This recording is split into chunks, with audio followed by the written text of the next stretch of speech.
during the week here in San Diego. Personally, I like to go to Bottle Rocket on Monday nights at 7 for in-person trivia.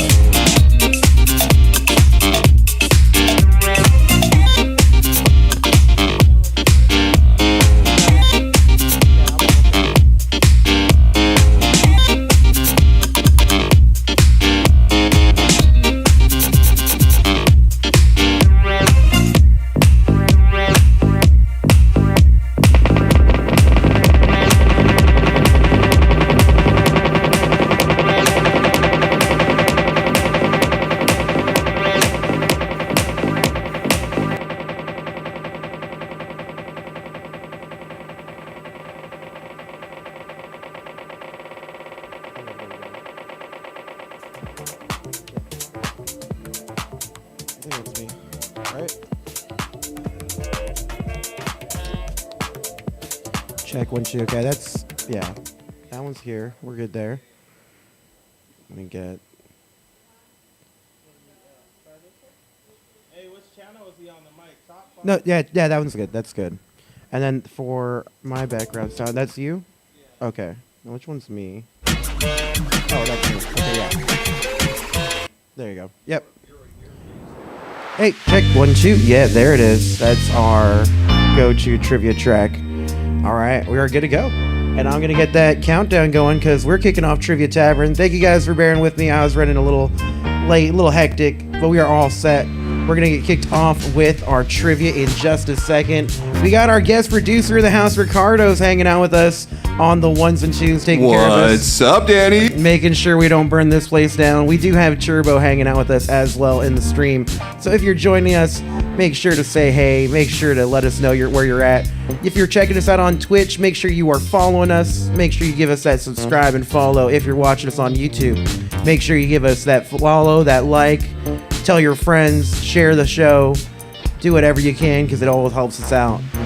But especially just like each episode, that always helps us out. And also get in the chat, either chat, Twitch, or YouTube. It's going to show up on that screen. So let me make sure we get this countdown kicked off. There we go. Kenny, thank you for helping us out as always, my man. Always good to see you, buddy. Playing the sets right before us, taking care of us all that music. So fly. All right, y'all. So we do have trivia coming your way in just a moment. If you're just getting tuned in, now is a good time to scan that QR code because that's how it works. You're going to scan that QR code. You're going to go to our dedicated site. If you don't want to scan that QR code, if you're watching on a laptop, you can always open up another browser and go to the website crowd.live and enter that code G4CWT. That's going to take you to the same room as well. You can get your answers in that way too. Now what happens as we kick off this game in just under 5 minutes is I'm going to have a bunch of trivia coming your way. All of it's multiple choice. Actually, I take it back. Not quite all of it's multiple choice. We're going to have some questions that work a little differently. But the faster you get those answers in, well, the more points you get. The more points you get, well, the closer you'll be to winning whatever fun title, whatever fun prize I have in store for you for that round. And at the end of all 5 rounds of trivia, we're going to add up all those points.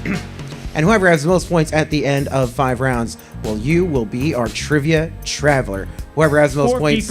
Yeah, there it is. Oh, and we got our soundboard going. Of all people know that. That's right. Ricardo is going to be playing around with it. We're going to be doing a little bit different tonight. We do got our man Turbo in the chat or in our, satellite. He's a satellite. Yeah, like taking care of us, making sure we got everything okay.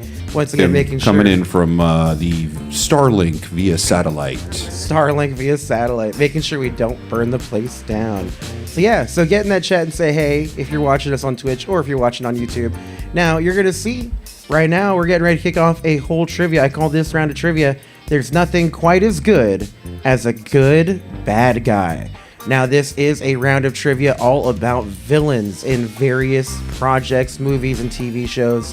So, I think these are all movie villains. So, a whole round dedicated to those movie villains. We're getting ready for it. We've got everything set for trivia coming your way. The only thing we need is you. So, make sure that you scan that QR code. Get set. Get ready. Get yourself a beer for another round of Trivia Tavern. Whoever wins this round of trivia, well, what do you get? Well, you are going to be what we will call the Trivia Terror. Yes, the villainous bad guy of trivia. Let's see. Oh yeah, so we had the Morrow, and just to shout out Turbo, he's doing the Morrow-based rock smoke signals from Chumash Ghosts in the Valley, which that sounds awesome. That sounds like it's gonna be an awesome time. So shout out Turbo. Thank you for, while he's still away doing that, taking care of us and making sure we can do this here in the Trivia Tavern. We really appreciate you. All right, now I'm getting everything set up so I can see all your chats here on my master terminal, my headquarters, as you will, my control center. We're almost set for our first round of trivia. I always like to go over some stuff here at this point of the game too, let you guys know there's some good ways to do a little bit better, a little bit wiser, play a little bit faster. As you guys see those questions, you're going to see the answers open up the fastest on your devices, right? So you're going to want to keep an eye on your device as I'm reading the question, because sometimes the stream might not be quite the same, but you're going to have the same advantage as everybody else if you're keeping an eye on the device where you get your answer in. That's where you're going to see the change happen first. As we go through the questions, be deliberate with your answer. If you know the answer before I'm done reading the question, look for that answer. But you want to avoid a dreaded fat finger situation. Sometimes I'll mess with you by using words that start with the same letter or sound similar to make sure that your eyes need to be locked in and looking for that correct answer. So make sure to be vigilant, looking for those answers, get the correct one, because you can't change your answers. Once you get your answer in, it's locked in. And the faster you get them in, the more points you get, but you can't take it back once you get those answers in. So do be deliberate. All right, y'all, we are kicking off our first round of trivia. There it is in less than 50 seconds from now. This whole round of trivia is dedicated to movie villains. If you've got a favorite movie villain, make sure to throw it down in the comments throughout the game or at some point tonight, so that way we can keep touch and find out who your favorite movie villains are. All right, now I've got our chat up. We've got Jeff in the chat hanging out with us for sure. We got 5 people ready to play this game of trivia. I know we're going to get some more people going as we get this game going, but this first round of trivia is kicking off in just a second, and this is our trivia all about bad guys from film and movies. There's nothing quite as good as a good bad guy. All right, y'all, here we go. Kicking off our first round of trivia, and your first question coming your way in 2 seconds. All right, now for this one, we are looking for the name of the actor. Which of these Brits voices Scar in the original 1994 Disney animated movie The Lion King?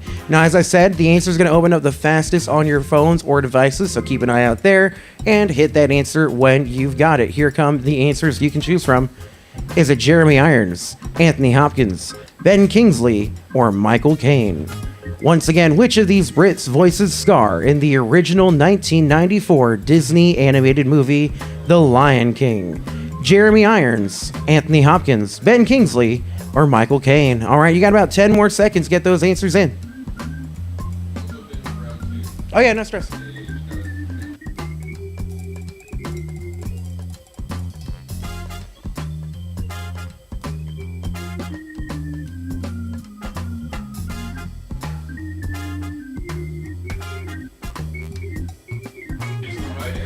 All right, y'all. We got those answers coming in. We got to see what you guys went with. We're just getting a little finished getting set up, so mind the monkey business. All right, there you go. So now we had 4 answers for Jeremy Irons with 1 each for Ben Kingsley and Michael Caine. Your correct answer for this one is Jeremy Irons. Just like that, if you chose that answer, you're going to get points. Now we're going to have 10 questions, so you might have these questions coming your way. They might be your movie villains. Let's get into it. What Hollywood legend plays a military man turned cult leader in the 1979 Vietnam War epic Apocalypse Now? So who plays that Vietnam cult leader? Is it Robert De Niro, Marlon Brando, Robert Duvall, or Al Pacino? Once again, what Hollywood legend plays a military man turned cult leader in the 1979 Vietnam War epic Apocalypse Now? Robert De Niro, Marlon Brando, Robert Duvall, or Al Pacino? Another 10 seconds coming your way.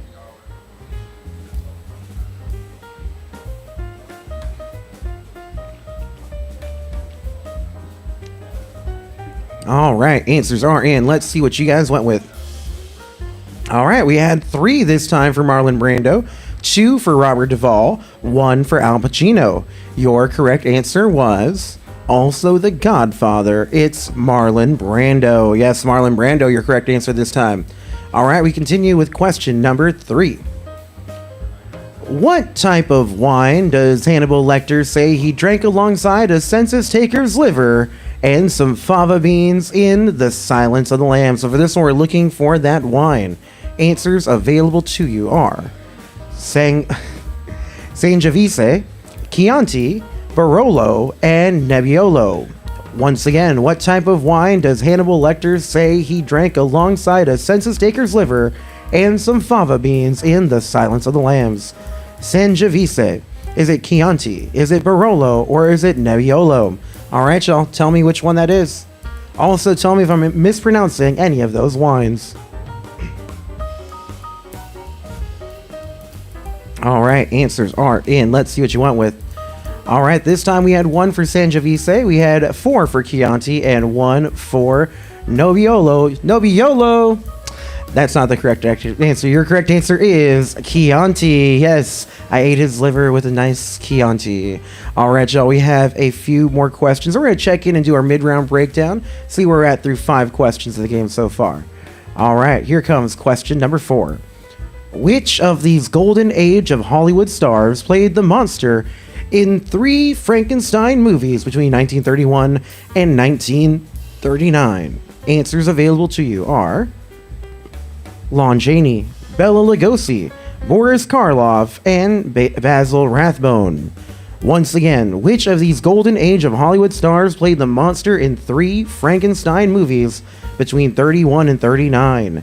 Is it Lon Chaney, Bela Lugosi, Boris Karloff, or Basil Rathbone? All right, y'all, less than 10 seconds left.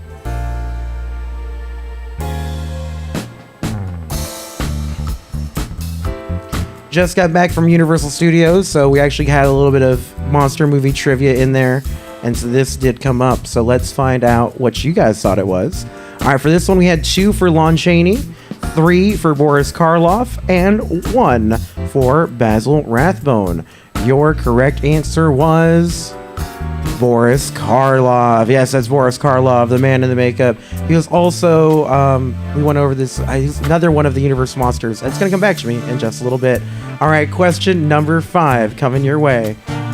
Now, for this one, this is not going to be a fastest answer. You're going to actually get 4 answers to pick, and then you're going to arrange them in chronological order from earliest debut to latest debut. And for this, we're specifically talking about the first run of Batman films. List these villains from the original run of Batman movies, the ones that started with Michael Keaton, from 1989 to 1997, in the order in which they appear. So you're going to drag and drop them to the right order. Make sure you hit submit once you've got your order to get that submission in. All right, put them in the order. These are your villains: Two-Face, Catwoman, Joker, and Poison Ivy. So once again, list these villains from the original run of Batman movies from 1989 to 1997, and in the order in which they appear. We've got Two-Face, we've got Catwoman, we've got Joker, and we've got Poison Ivy. Tell me what order they appear in.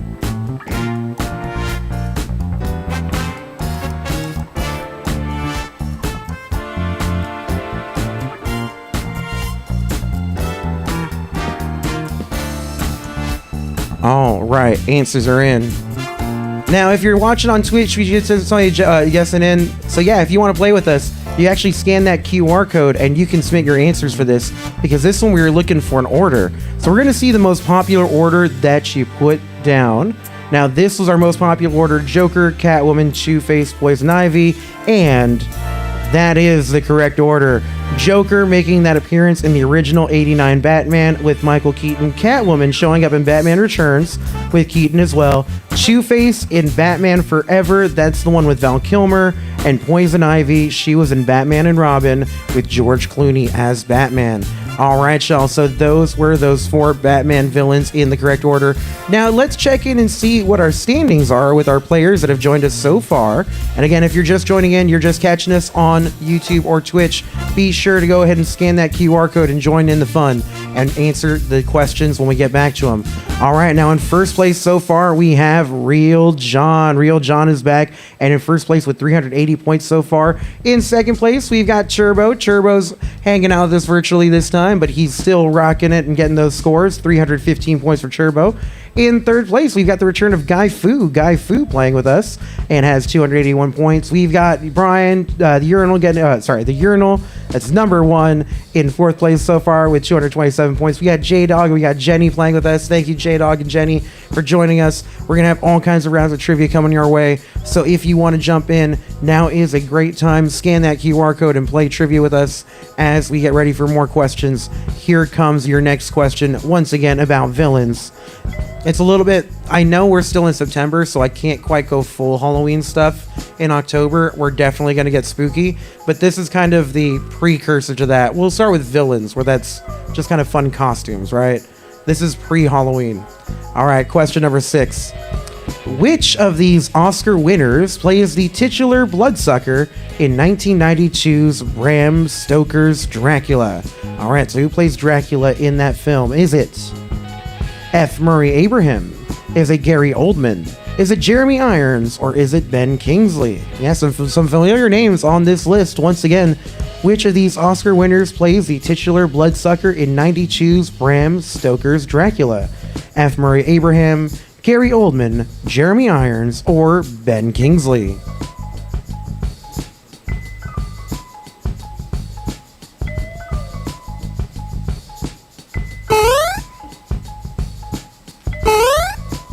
All right, answers are in. Let's see what you guys went with. All right, we had 4 for Gary Oldman and 1 for Ben Kingsley. Your correct answer this time is Gary Oldman. Yes, Gary Oldman playing Dracula in that film, both the old and young versions of Dracula. All right, we got question number 7 coming your way. Which of these Roald Dahl film adaptations features a tyrannical school principal named Miss Trunchbull? Yes, what film includes Miss Trunchbull?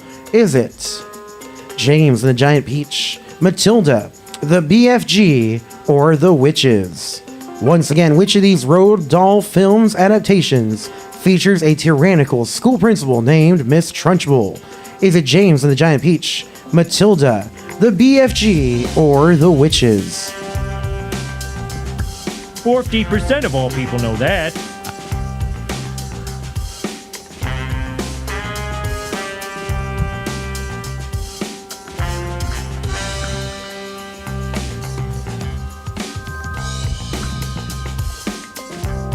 All right.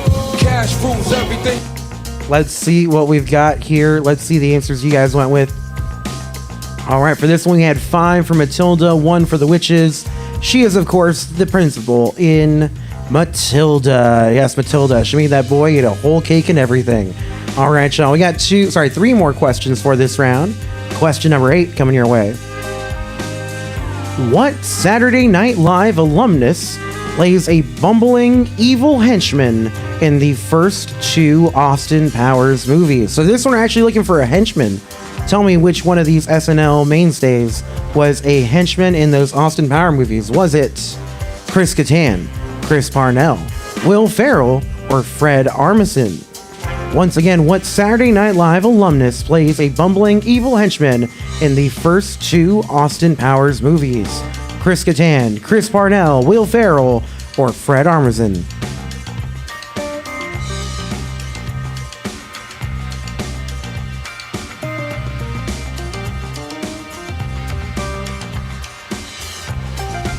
All right, your answers are in. Let's see what you guys went with.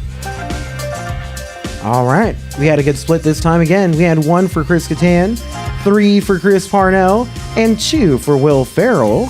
Your correct answer, he played Mustafa, and his was Will Ferrell. Yes, Will Ferrell. He would tell you anything if you asked him it 3 times exactly. All right, y'all, we have 2 more questions coming your way for this round. All right, now, this one we're going from one spy to another, kind of. Which of these frequent Judd Apatow collaborators voices a comedic supervillain named Vector in the first Despicable Me film? Yeah, who's the voice of Vector in Despicable Me? Is it Jason Segel, Seth Rogen, Jonah Hill, or Danny McBride? I guess we're going from one evil, maniacal, space-related guy to another. Which of these frequent Judd Apatow collaborators voices a comedic supervillain named Vector in the first Despicable Me film? Jason Segel, Seth Rogen, Jonah Hill, or Danny McBride? You tell me. You've got a few seconds left. Your point. All right, answers are in. Let's see what you went with. All right, 5 answers, 83% for Jason Segel, 1 for Jonah Hill. Your correct answer is, oh yeah, it's Jason Segel. Yes, Jason Segel was the voice of Vector there. All right, one more question to go. After this, we're going to declare our winner for this round. You will be the trivia terror for knowing these movie villains the best. All right, y'all, let's get into it. Final question of the round. What beloved horror movie villain did actor Brad Dourif portray in 7 films between 1988 and 2017? So yeah, played this character for a while. What was it? Was it Freddy Krueger, Jason Voorhees, Pinhead, or Chucky? Once again, what beloved horror movie villain did actor Brad Dourif portray in 7 films between 1988 and 2017? Freddy Krueger, Jason Voorhees, Pinhead, or Chucky? It goes Mr. Rogers.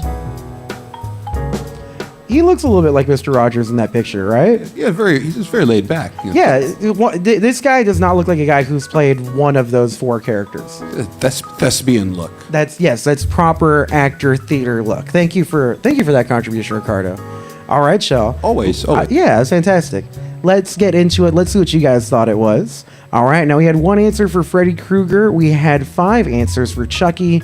Freddy Krueger is portrayed by Robert Englund, which means our correct answer is, yes, that's the voice of Chucky. Yes, Chucky. Also, if you're... No way. Yeah, no way. No way. If you're a fan of The Lord of the Rings, he's also the guy who plays a character named Wormtongue, a guy who clearly is evil and somehow convinces the king to do a bunch of evil stuff. All right, y'all. His name is Wormtongue. All right, we're going to get into those answers, see what our top 3 was as we come out of this round. Jeff in the chat, no way, he knows. Let's see our top 3.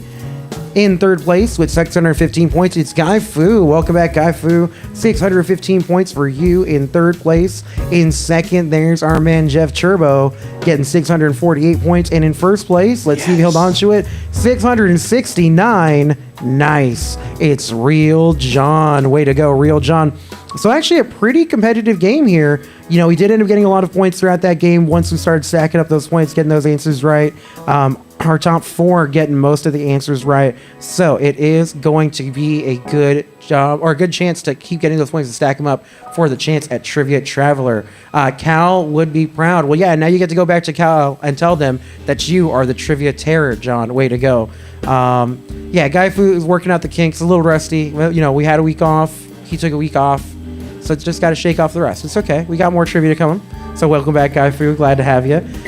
It's, you know, there's always that level of like getting the brain going, getting it like figured out, right? You gotta think about it and exercise that mind a little bit. So that was just the calisthenics. Don't worry.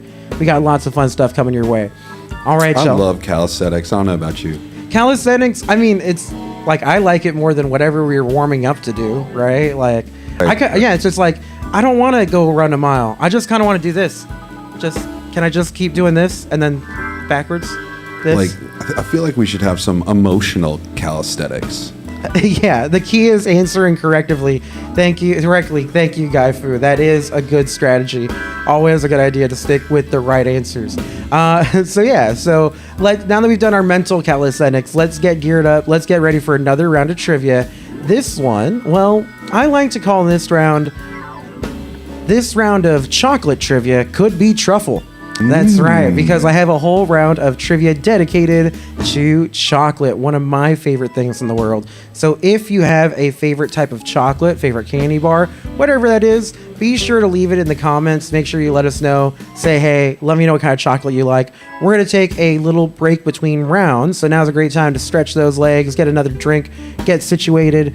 I'm going to take a quick break, but I'll be back in a couple minutes to tell you more about this round and tell you maybe about my favorite kinds of chocolate.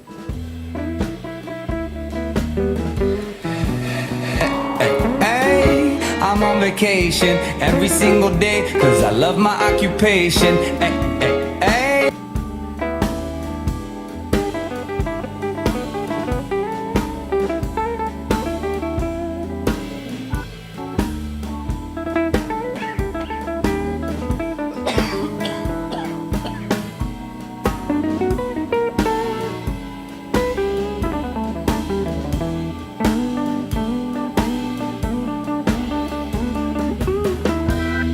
Wait, what?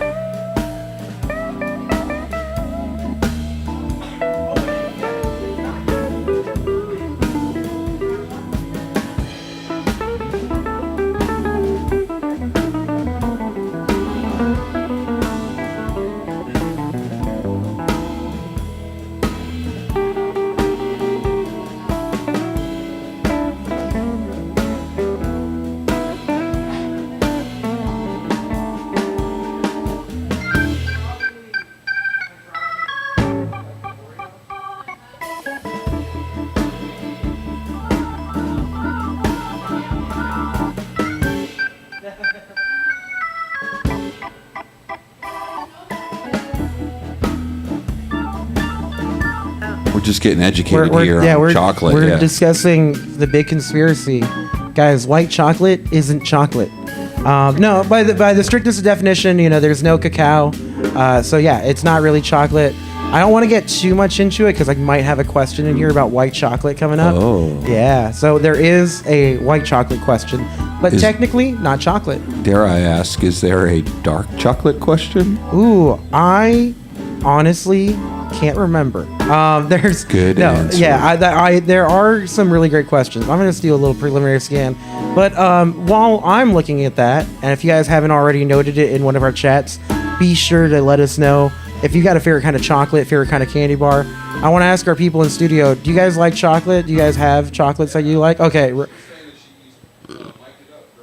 Oh yeah. So yeah, no. Ricardo was oh yeah. Dark chocolate is it's really good for you too. Actually, yes, dark chocolate is fantastic. It does, I mean, that's obviously. I think they mean it without the sugar, right? So there's a handful of reasons. There's more antioxidants in dark chocolate. It doesn't have sugar like milk chocolate, or like the kind of same sugar content that milk chocolate has. Yeah. So no dark chocolate. I can really mess up some dark chocolate with like sea salt and like nuts or something like that, or caramel. Yeah. Bro, I think we should. This is going to take a dark turn here. I mean, I'm just getting really hungry. Oh no, I always put like one round in here that makes us super snacky every game. I love and hate you at the same time. I feel like it's a good way to engage with like all of our senses. Is just like halfway through the game or before start salivating about something that we don't have and be like, and after this we're all getting snacks. And that's what makes Trivia Tavern special. I agree. No, I love chocolate. My favorite combination of flavors in the world is chocolate peanut butter. So Reese's, Butterfinger, chocolate peanut butter ice creams, like any type I can get, like just a hot fudge milkshake with some peanut butter in it. That is the best thing in the world. So yeah, chocolate and peanut butter is my favorite thing. I'm a little selective on the peanut butter. Like I'm not a huge peanut butter fan. I prefer it with jelly, but like. So I think the Reese's. Nah, I never got into this. Oh really? Okay, so I think for me, part of it too is that like I'm a huge peanut butter fan. Peanut butter is one of my favorite things. So it's like, cool, another chance to have peanut butter on something. It's with chocolate.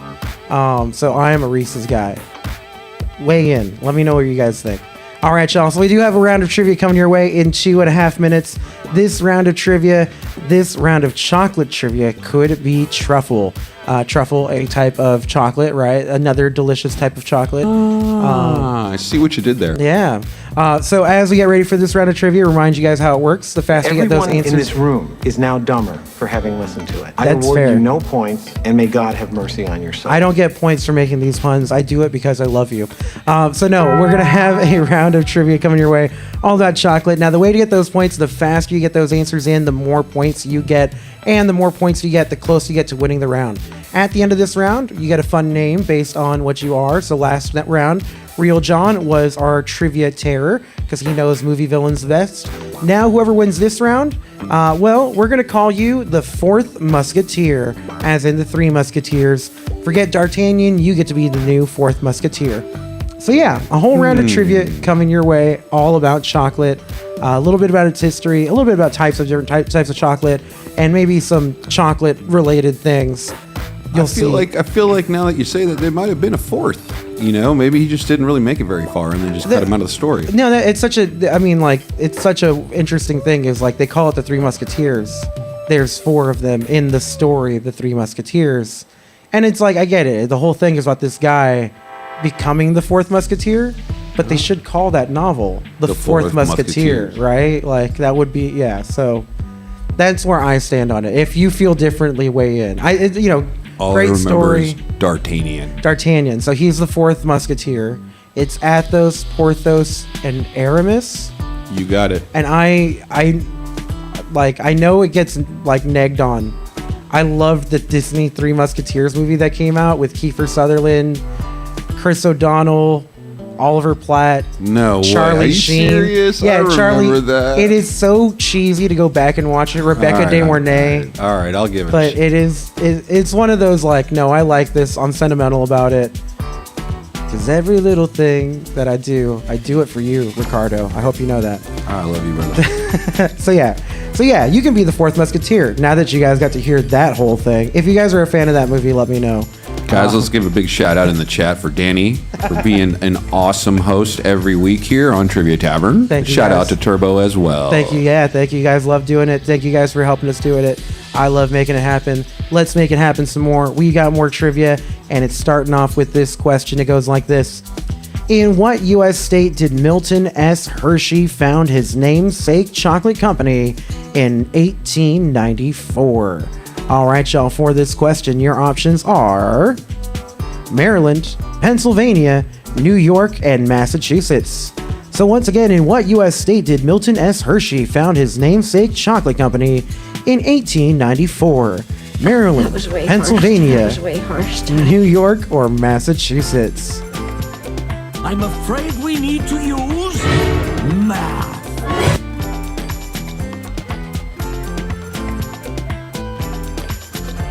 All right, answers are in. Let's see what you guys went with.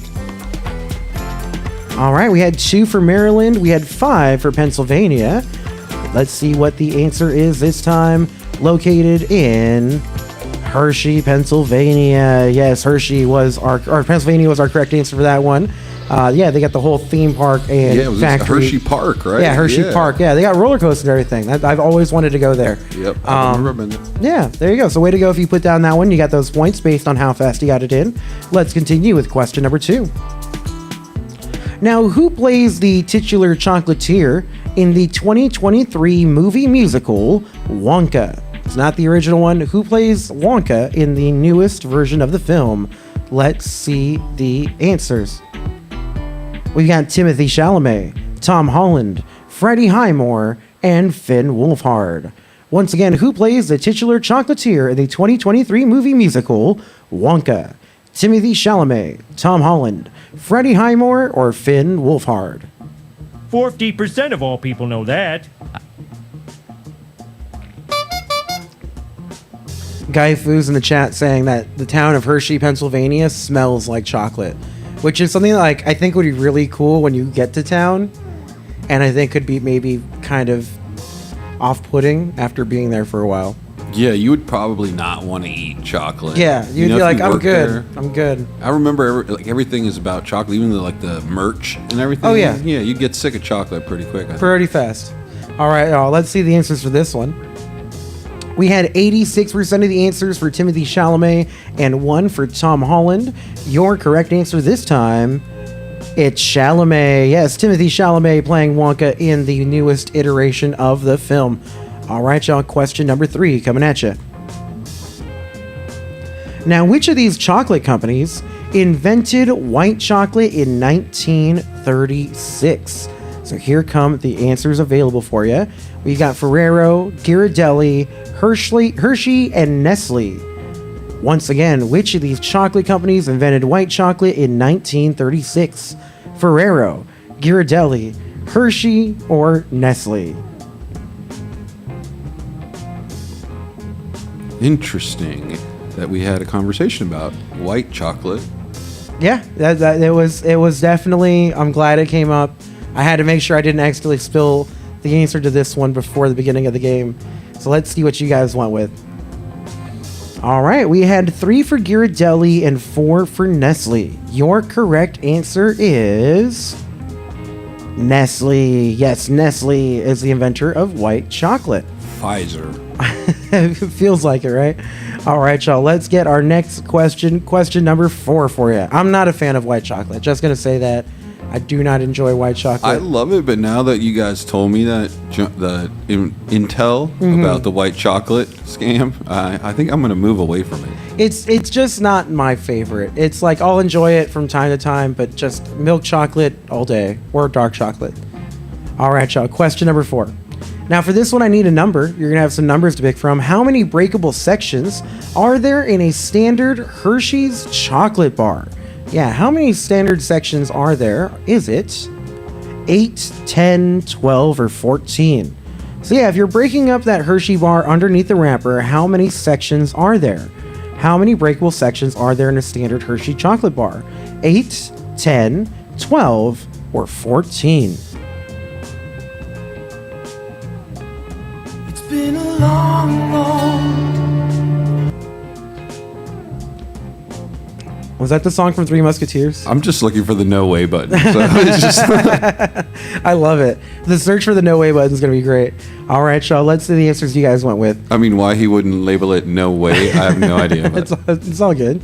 All right, y'all. We got this is our most even split of the night, right? We got 2 for 8, 2 for 10, 2 for 12, 1 for 14. Let's find out how many pieces are in a Hershey's chocolate bar. It's 12. Yes, it's 3 rows of 4 pieces each. That's 12, right? It is labeled no or the way. other way around, I think. I don't know. I got the answer wrong. So 1, 2, 3. Yeah, it goes 4 across, and there's 3. Yeah, there's 3 pips in each row. That's what it is. I think it's been a while since I've had one, but it is 12. Are you making me hungry? I told you. I know, right? Now I want to just go buy a Hershey's chocolate bar so bad. All right, question number 5. Now this one's not about chocolate specifically. What classic hard rock band famously included a stipulation in their touring contract requiring no brown M&Ms backstage? Was it Def Leppard, Judas Priest, Van Halen, or Led Zeppelin? So once again, what classic hard rock band famously included a stipulation in their touring contract requiring no brown M&Ms backstage? Was it Def Leppard, Judas Priest, Van Halen, or Led Zeppelin?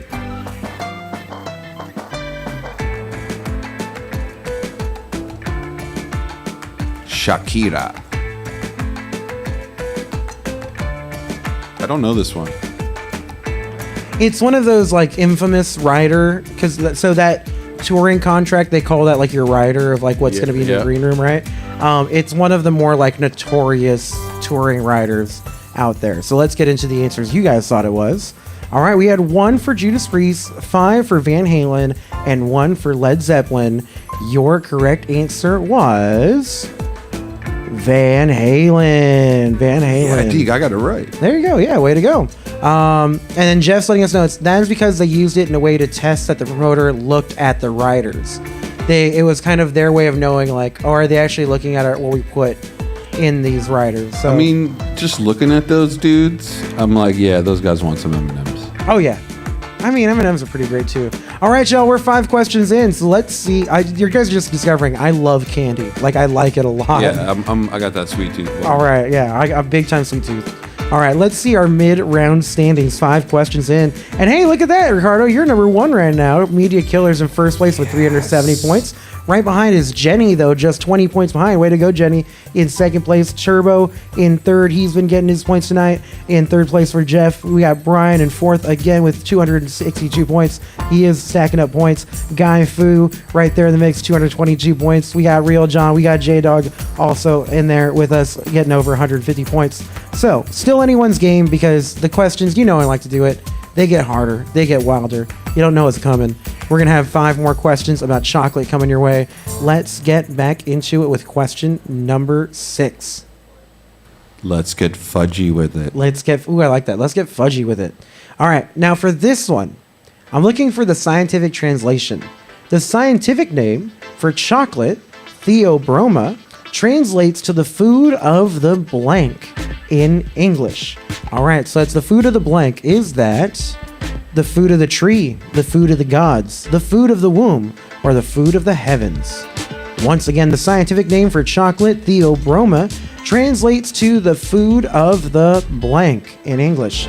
Is that food of the tree, food of the gods, food of the womb, or food of the heavens?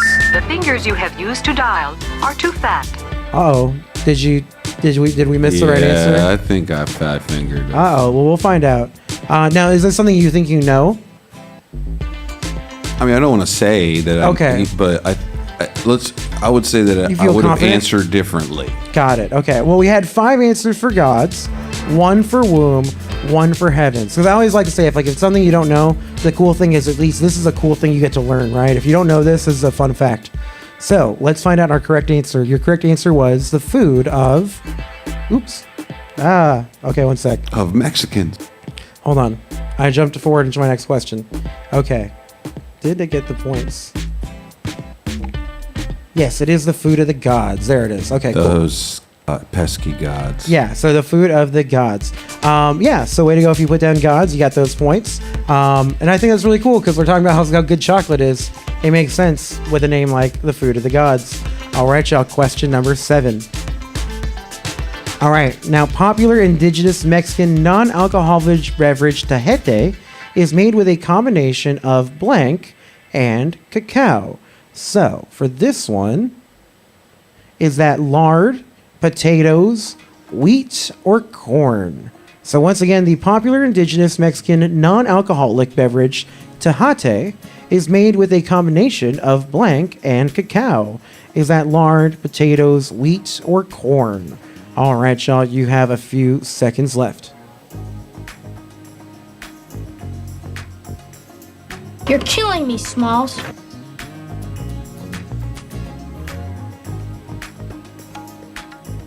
All right, answers are in. Let's see what you guys went with. All right, for this one, we had 1 for wheat, but we had 6 for corn. Your correct answer is it's corn. Yes, I like having corn as the correct answer for a lot of my answers. But yeah, corn sounds fantastic. Chocolate and corn. Not gonna lie. All right, let's get into question number 8. Which actor plays a mischievous traveler who falls in love with a small-town French chocolatier in the 2000 romantic comedy Chocolat? Is it Keanu Reeves, Gary Oldman, Ralph Fiennes, or Johnny Depp? Once again, which actor plays a mischievous traveler who falls in love with a small-town French chocolatier in the 2000 romantic comedy Chocolat? Is it Keanu Reeves, Gary Oldman, Ralph Fiennes, or Johnny Depp? A few seconds left to tell me. No way! Uh-oh, Jeff says he had a fat finger situation. He got too anxious or overzealous with picking out the right answer here. All right, so let's see what you guys thought it was. Also, yeah, this is not necessarily a chocolate-related question, but I just wanted to say chocolat. All right. For this one, we had 1 for Keanu Reeves, 2 for Ralph Fiennes, and 4 for Johnny Depp. Your correct answer was Johnny Depp. Yes, Johnny Depp was our correct answer there. All right, 2 more questions left to go about chocolate, and here they come. Which of these West African nations produces the most cocoa in the world? All right. Now, which one of these West African nations produces the most cocoa in the world? Is it Ghana, Liberia, the Ivory Coast, or Nigeria? Once again, which of these West African nations produces the most cocoa in the world? Ghana, Liberia, the Ivory Coast, or Nigeria? 15 seconds left.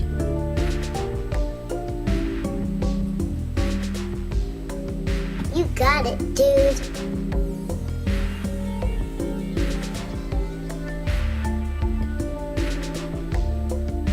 This is another one of those, if you don't know it, this is a cool little bit to learn. All right, let's see what you guys went with. All right, a really even split. We've got 1 for Ghana, we've got 2 for Liberia, 3 for the Ivory Coast, and 1 for Nigeria. Your correct answer was the Ivory Coast. Yeah, the Ivory Coast is the biggest producer of cocoa in the world. All right, we have 1 question to go. After that, we will declare our 4th. I guess I said declare in a funny way, but you can almost say we could de-eclair for our chocolate round. Oh, you better stop, Danny, with that. We're going to declare our 4th musketeer and winner of this round. All right, question number 10. For this one, we have another arranging question. You are going to arrange these in the order of earliest to latest.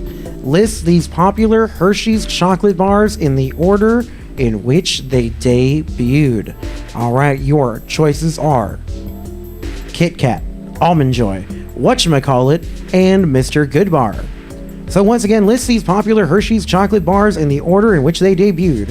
Kit Kat, Almond Joy, Whatchamacallit, and Mr. Goodbar. Don't forget to hit submit to get that list locked in. Tough one.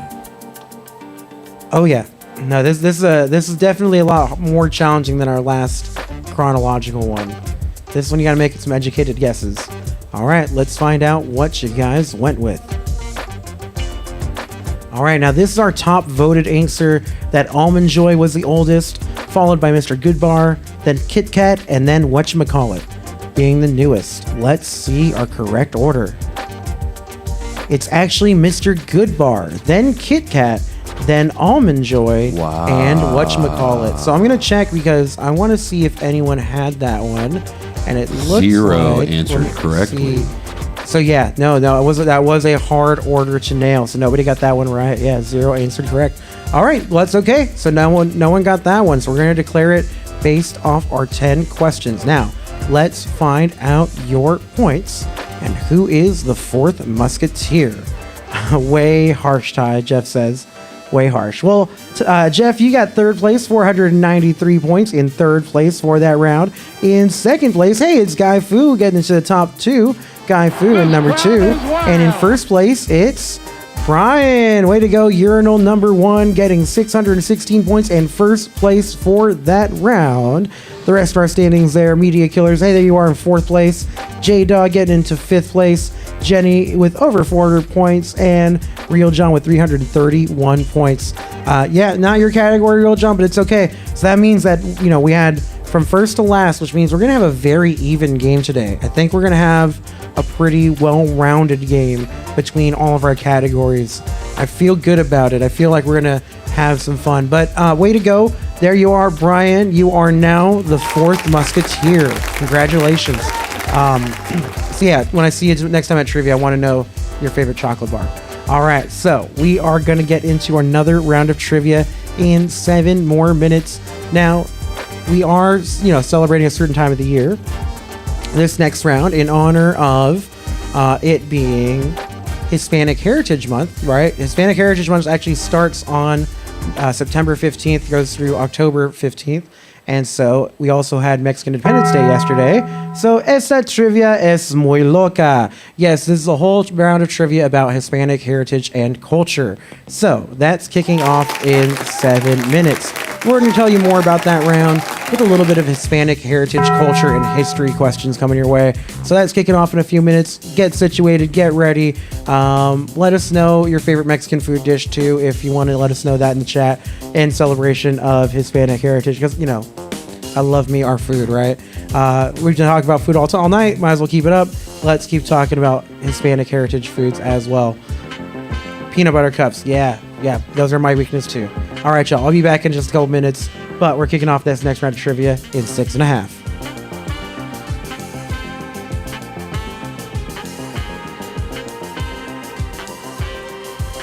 It's Ricardo reminding you to get your pets spayed or neutered.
Strike that, Jeff. Flip it and reverse it. Yes. Spay for girls, neuter for boys.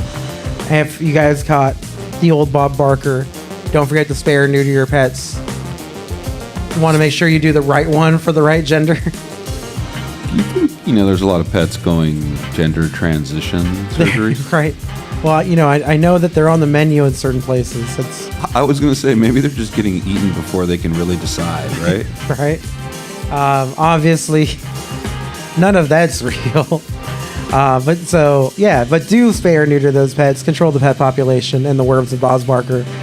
We've got, who was not Hispanic American, by the way, but we do have a round of trivia coming your way about all things Hispanic heritage, culture, and history-wise. It's just going to be a little bit of hodgepodge, different types of things, some pop culture stuff coming your way, some politics, a little bit of everything. So I call this round Esta Trivia es muy loca in honor of Mexican Independence Day and Hispanic Heritage Month. Whoever wins this round, so sometimes it's kind of more of an esoteric thing than like a specific title. So whoever wins this round will saber dónde está la biblioteca, which means you'll know where the library is. Amen. Yeah, that was the one thing that I feel like I see in every bit of pop culture is like when you're learning Spanish, you need to ask, where is the library? Because that's a question I ask in English all the time, right? ¿Dónde está la biblioteca? I think that's like the only thing I know how to say in like 8 languages. Right? It's such a weird specific thing. And I love the public library, but I still, you know, what I don't do is ask how to get there because I have Google. I go Google library in English every time. Buddy in Chicago went to a public library. He sent me all these pictures, and I guess now that you're allowed to check out like music equipment and mixing equipment. Oh, dude, yeah, so public. So public service announcement about public libraries. There's a lot of stuff you can do. If you have a library card, there's a streaming service just for people with library cards, and they've got a lot of dope stuff for free. Are you effing with me right now? No, yeah. I'm so bad now that I'm blanking on the name of it. That's awesome. Hold on, I'm looking this up. But yeah, it's a America. Yeah, and but yeah, it's also a lot of places. A place you can get a lot of things done that you can actually don't have those services exist in a lot of places. Also, just another cool thing that happened in public libraries. It's a space where a lot of kids go to play Dungeons and Dragons. So neat. Thank you for providing that space. Excuse me, Danny, but it's called D&D. Yes. Yeah. D&D. Okay. So if you guys get a library card, all you need to get a library card is like proof of residence, right? If you get a library card, you can sign up for Canopy. It's with a K. Canopy. It's a streaming service, and they've got all kinds of classic cinema, indie films, a lot of stuff that's actually really hard to find streaming anywhere else. It's just for free on Canopy with a public library card. So Yeah, if you're starved for streaming service entertainment, like you're not trying to sign up for another one, check out Canopy. Go get a library card. Check out your public library. The LA Public Library just started doing this fun thing where there's all these clues hidden all around the library. Like there's these little creatures that live in the books. Wait, what? Yeah, so it's this like whole adventure you can kind of take yourself on. Is you go to the library and you start in a certain place and you find like a clue, and it's this clue that tells you there's like a race of little people that live amongst the books, and you can go find the next one. Oh, cool! It's just like like a little mind game. It's just another way to engage, because it's gonna eventually what you do is you end up touring your public library, and so now it's like, oh, I had to go to the references section. I call that pre-metaversing. Right. So I've done something similar. They did a Star Wars day here at our public library, and they had a whole Star Wars one. It's fun. Check out your public libraries. That's all I'm going to keep. I'll leave it at that. And it's also a great place for you to find out more about Hispanic heritage and culture. Boom. Nailed it. Yeah. So this whole round of trivia coming your way. It's all about Hispanic heritage and culture. It starts in less than 30 seconds. You guys know the drill. The faster you get those answers in, the more points you get. The more points you get, the closer you get to winning our title for this round. Saber donde está la biblioteca. You will know where the library is. And we just talked about how cool the library is, so you'll be pretty cool if you know how to get there. You're killing me, Smalls. Yeah, all right. Trivia coming your way in 5 seconds. Don't forget, the answers do show up the fastest on your devices, so pay attention to those devices to get your answers in. All right, first question for the round. In which Latin nation did mariachi music originate? All right, so name the nation. Argentina, Cuba, Mexico, or Peru? So once again, in which Latin nation did mariachi music originate? Argentina, Cuba, Mexico, or Peru?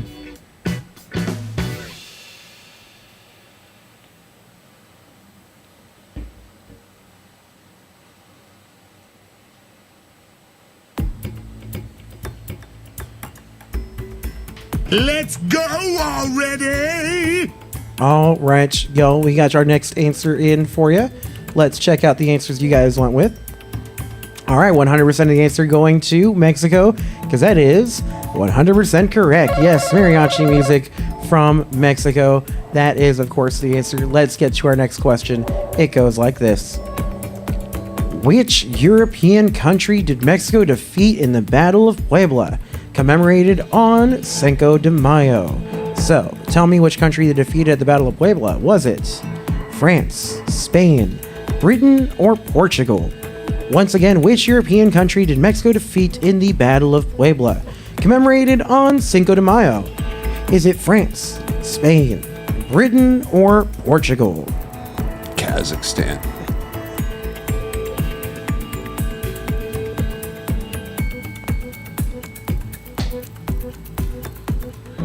Yeah, I just forgot to plug something in. We're good. I don't think Mexico's ever officially gone to war with Kazakhstan, but they are also an exporter of potassium, so they might get into it someday.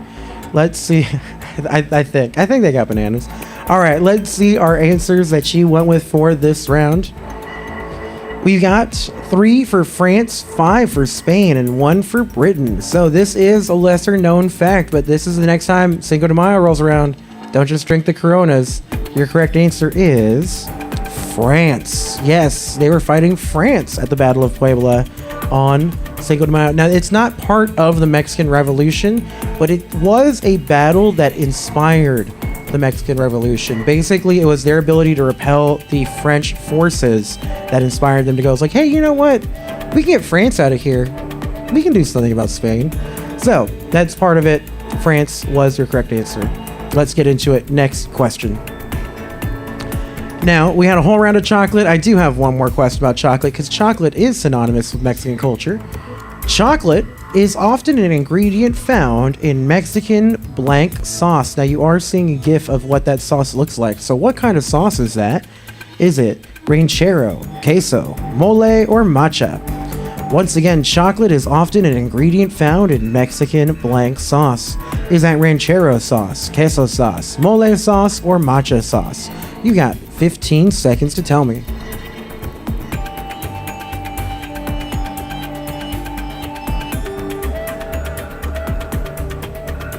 It's impossible to watch trivia and not get hungry. Not the way I do it, because I love to incorporate food questions. Food is one of my love languages, so that's why I just have so many food questions. All right, let's see your guys' answers. All right, 100% of the answers. We do have 9 players joining us now. 100% of the answers going to mole sauce. That is, of course, the correct answer, mole. And it looks so good there. Mole is one of those dishes, like, I never get it anywhere I go because just my mom makes the best mole. All right, question number Jeff 4. with the no way. No way. Yeah, if you can't say no way, just W-A-Y for the rest of this round. It's no way with G-U-E-Y. No way. All right, question number 4. Which president appointed Sonia Sotomayor, the first Hispanic U.S. Supreme Court Justice? All right, now answers available for you are George W. Bush, Bill Clinton, Donald Trump, and Barack Obama. Once again, which president appointed Sonia Sotomayor, the first Hispanic U.S. Supreme Court Justice? Was it George W. Bush, Bill Clinton, Donald Trump, or Barack Obama?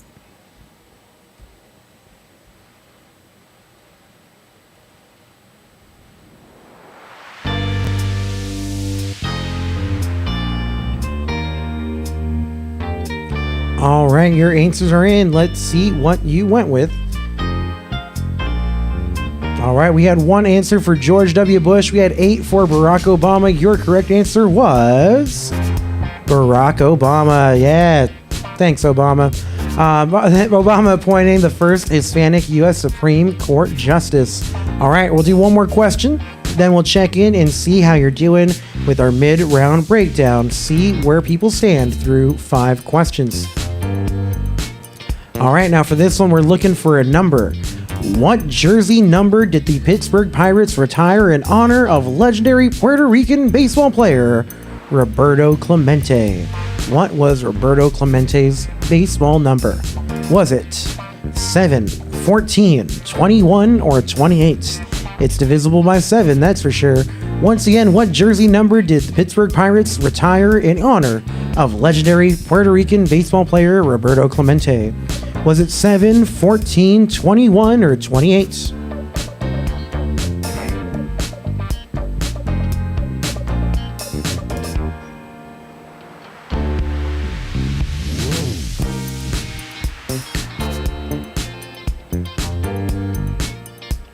All right, answers are in. Let's see what you went with.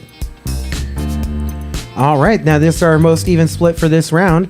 We had 1 for 7, we had 2 for 14, 3 for 21, and 3 for 28. Tragically lost too soon. Brilliant player and an amazing philanthropist. The correct answer was 21. Yes, 21 was that jersey number. All right, let's see how you guys are doing through 5 questions. 5 questions for this round. All right, now Real John back in first place with 467 points. We've got Brian, urinal number 1 with 371 in second. Suburban Rain Darren joining us in third place. Guy Fu in fourth. Churbo in fifth. Who do we have there? I can't quite see that one from here, so I'm going to pull it up on my screen. 1 second. There we go. Oh, Cassie Roll. Yes, Cassie joining us in 6th place. Media Killers, Jenny, and J-Dog all over 250 points. So, good round so far. We're going to continue and see how we do as we get ready for 5 more questions about Hispanic heritage and culture. So, here comes question number 6. Which of these popular Hispanic singers was a member of the band Miami Sound Machine? Is it Mark Anthony, Ricky Martin, Shakira, or Gloria Estefan? Once again, which of these popular Hispanic singers was a member of the band Miami Sound Machine? Mark Anthony, Ricky Martin, Shakira, or Gloria Estefan? Will Smith, welcome to Miami.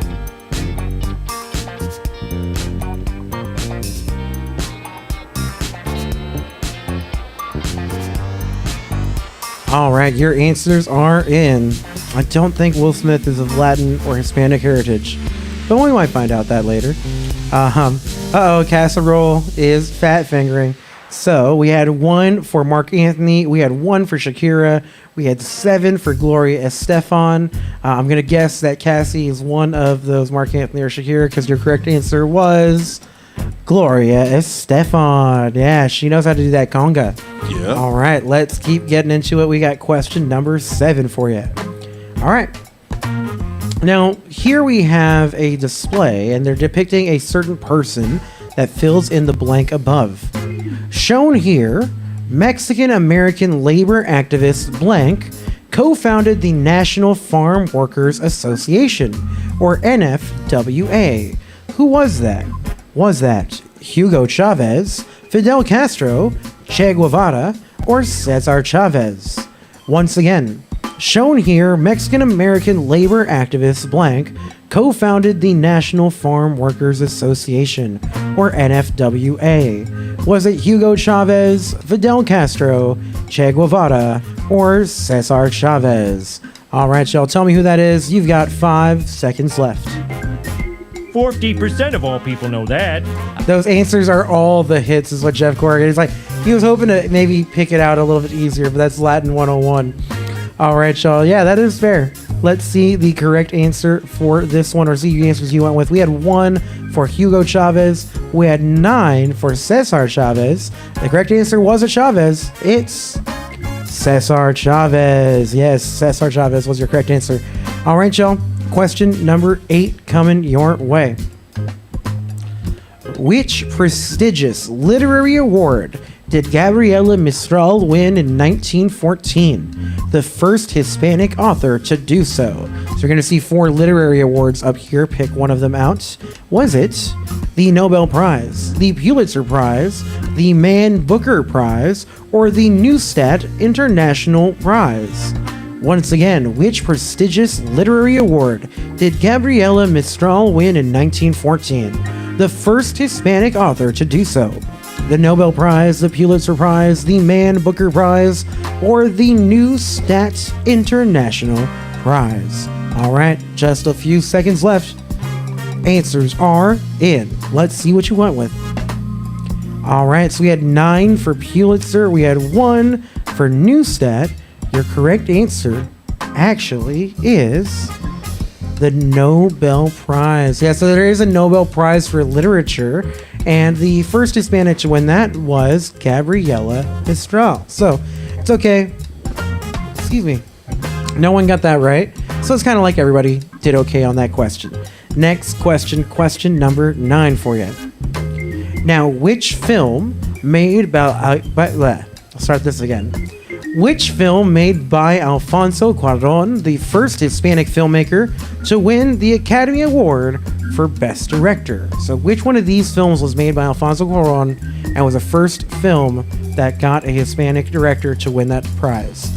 Answers available are Children of Men, Gravity, Roma, and Y Tu Mama También. Talladega Nights. I don't think that's one of the ones he made. Once again, which film made by Alfonso Cuarón, the first Hispanic filmmaker, to win the Academy Award for Best Director? There's some words missing there, but we're looking for which film was that film by Alfonso Cuarón that got him the award, that made him the first Hispanic filmmaker to win the Academy Award for Best Director. All right, now the answers were Children of Men, Gravity, Roma, and Y Tu Mama También. The ones you guys went with, we had 2 for Gravity, 3 for Roma, and 5 for Y Tu Mama También. Now, that was a big hit, but the first one that got him noticed as a hit filmmaker, or as a master filmmaker, I should say, was Gravity. Yes, Gravity. He did win the award for Gravity. Now, this is the year that the film Argo came out, and there was a lot of contention because Ben Affleck wasn't nominated for Best Director, and Argo ends up winning the Oscar for Best Picture that year. But Alfonso Cuarón. This movie gave me anxiety when I saw it in theaters. Gravity, it was anxiety-inducing. I think the thing about Gravity was that he sort of pioneered the single shot like stitching a bunch of shots together. So like if you watch Gravity, it feels like it's one shot throughout. It is right? one shot. Yeah. No. The entire movie is one continuous shot. Watch it. No, yeah, and so crazy. like maybe the story didn't compete with the other one, but as far as like direction and Totally. being able to do that, definitely. Oh no, it's like that movie. I saw it in a theater, and it was like I almost had a panic attack because I felt so much of what Sandra Bullock was feeling. I was like, Sandra Bullock, get out of there. All right, y'all. Let's get into our last question for this round. Now, which historic civilization constructed the Mexican landmark known as Chichen Itza? Was it the Aztec, the Incan, the Olmec, or the Mayan culture? Once again, which historic civilization constructed the Mexican landmark Chichen Itza? The Aztec, Incan, Olmec, or Mayan culture? Which one was it? You tell me. You've got a few seconds left.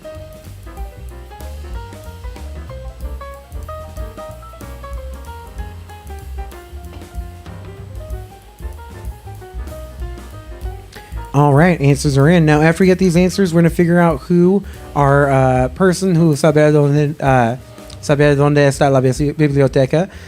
But we're also, thank you, yeah. That's harder to say the more I say it. Oh, yeah, absolutely. But in addition to that, we're also going to check in with our midway points and see how people are doing trying to become that trivia traveler. So let's find out our answers for this question. For this one, we had 3 for Aztec, 1 for Incan, and 6 for Mayan. Your correct answer was, that is a Mayan landmark. Yes, Mayan was the culture that we were looking for. All right, y'all, let's see how you did. We're going to declare our top 3. Our winner will know where the library is in Spanish. And then we're going to, I'm not going to try to say it that time. And in third place, we have Suburban Rain. Darren getting those points, trying to become a trivia traveler tonight. We got Real John in second place. So let's find out who our first place winner is. It's Brian, Urinal number 1. So getting 2 rounds back to back. Picking up that round. He did come into that place from from 4th place at a certain point. Yeah, ole, way to go. Brian getting 722 points. You know where that library is. We got Media Killers in 4th place, 628 points. Guy Fu in 5th, 543. Turbo in 6th place, 541 points. Cassie Roll, and we had people joining us a little bit too late. Joining us a little bit late as well.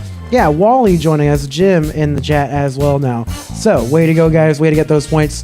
Now, we do have our 3 rounds in the bag. Let's see how you guys are doing so far through this game. We're going to check in with our full game standings. Now, don't worry if you got here late. You can still try to win one of our official titles because you got 2 more rounds of trivia coming your way. But this are the points for Trivia Traveler. Now, let's see what we're doing. Nice, you got the in and out. We got Guy Fu in 3rd place. Yeah, now Guy Fu's been stacking up his points, so he has a shot at Trivia Traveler as well. In 2nd, Real John with 2nd place with 1710, and in 1st place, I think that's gonna be Urinal. Yeah, 1885, but only about 100 and change points ahead of our other players. So we do have a chance to see that move around depending on what our other categories are. So we will see who's going to have that shot at Trivia Traveler with 2 more rounds of trivia. We do have some more fun rounds of trivia coming your way. We just did like our history round. Also, I didn't have a question about this because it would be too in the weeds. But special shout out for Hispanic Heritage Month to one Don Francisco. Now, if you guys don't know that name, he was the kind of sidekick host on a show called Sábado Domingo that was on Univision for the longest time. I didn't watch this show, but my grandmother did. And when we were between commercials, they would always come back, and he would always come in with the intro of Bienvenidos a Sábado Domingo. And I would hear that voice all the time and want to do that voice. So that's the whole reason why I got into hosting trivia. Because I did weird voices and realized that I could kind of have fun with this and do this entertainment thing. So just want a special shout out, Don Francisco, as we're getting out of our Latin Hispanic Heritage round of trivia. All right, we got 2 more rounds of trivia coming your way. This next round of trivia, this is for a chance to win another fun title. and maybe get some more points and try to become our trivia traveler. Now, this next round of trivia, I call it celebrities standing in a black and white desert to sell you stuff. Because this round of trivia is all about celebrity endorsements. Yeah, it's going to be about a very specific celebrity endorsed products, famous commercials featuring celebrities, all kinds of stuff like that. The most points at the end of this round, well, you will have the highest brand value. So we will find out who has the highest brand value with another round of trivia kicking off in 7 minutes. Now, get cozy, get another drink. If you're having a drink, let us know in the chat what you're drinking while you're watching Trivia Tavern with us, because that's always fun. Wally just got back from wherever he was at, and he's letting us know he had some In-N-Out with him. We've been talking about food all night, and In-N-Out also sounds fantastic right now. So way to go, Wally. I bet that sounds great. Enjoy the In-N-Out. You have a chance to catch it, grub, and then we'll be back with trivia in 6.5 minutes. I'll come back in a couple minutes to tell you all about it.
Ooh, we're talking about In-N-Out in the chat, and I can get down with In-N-Out too.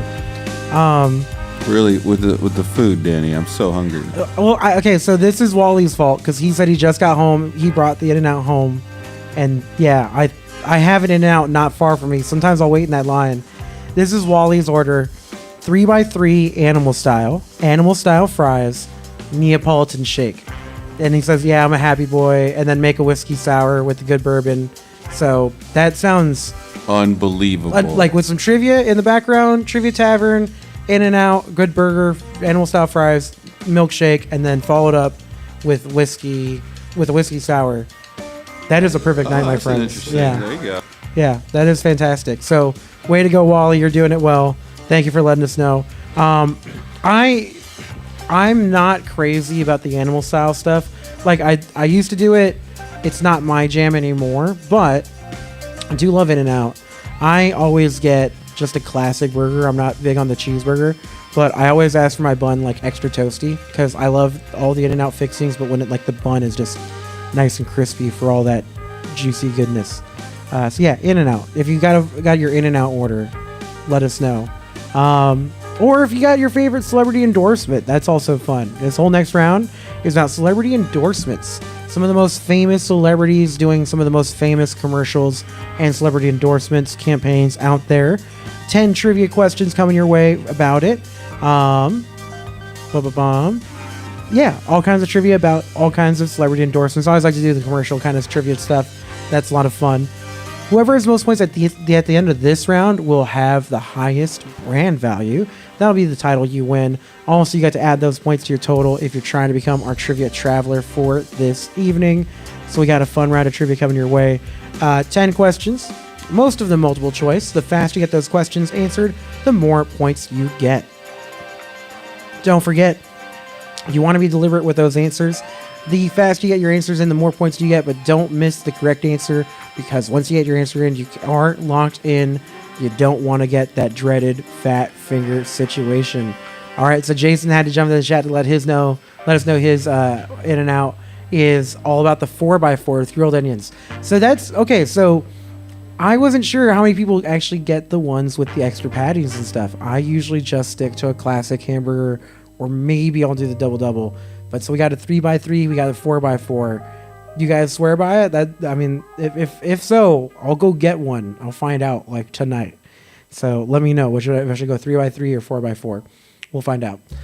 So yeah, a whole round of trivia. Maybe I'll get to do an In-N-Out celebrity endorsement someday. We got a whole round of trivia coming your way about celebrity endorsements. So this round of trivia, famous celebrities endorsing famous products. Most points at the end of this round will have the best brand value. Yes. Oh, can you get 3x2, like 3 meat, 2 cheese? I mean, if they're gonna let you get 3x3, I imagine they'll let you get whatever you want. Like their whole thing is they've got like a crazy secret menu, right? Like it started with animal fries, but then it's like the flying nun is what they call the bunless patty, right? If you're getting a burger without a bun. They've got a handful of other ones too. So yeah, In-N-Out. Neapolitan shake. That's kind of a secret menu item too. So yeah, those shakes are great too. Yeah, those shakes are fantastic. Yeah, now I want one. Wally's also, technically his full burger order is 3x3 animal style, both kinds of onions, no pickle, buns extra toasted. You're the guy that makes the line so long with the complicated order. You know what? Fair. It happens sometimes. You just got to get that thing right. Also, it's like the one place where you can kind of do it. They're kind of geared up to do it. So we'll find out later. All right, y'all, let's get into it. We've got a whole round of trivia coming your way. This one's all about celebrity endorsement. We're going to kick it off with our first question. Now, for this one, we're talking about Ryans. Which of these famous Ryans shills for prepaid cell phone company Mint Mobile LLC? Is that Ryan Gosling, Ryan Phillippe, Ryan Reynolds, or Ryan Seacrest? Once again, which of these famous Ryans shills for the prepaid cell phone company Mint Mobile LLC? Ryan Gosling, Ryan Phillippe, Ryan Reynolds, or Ryan Seacrest? 10 more seconds.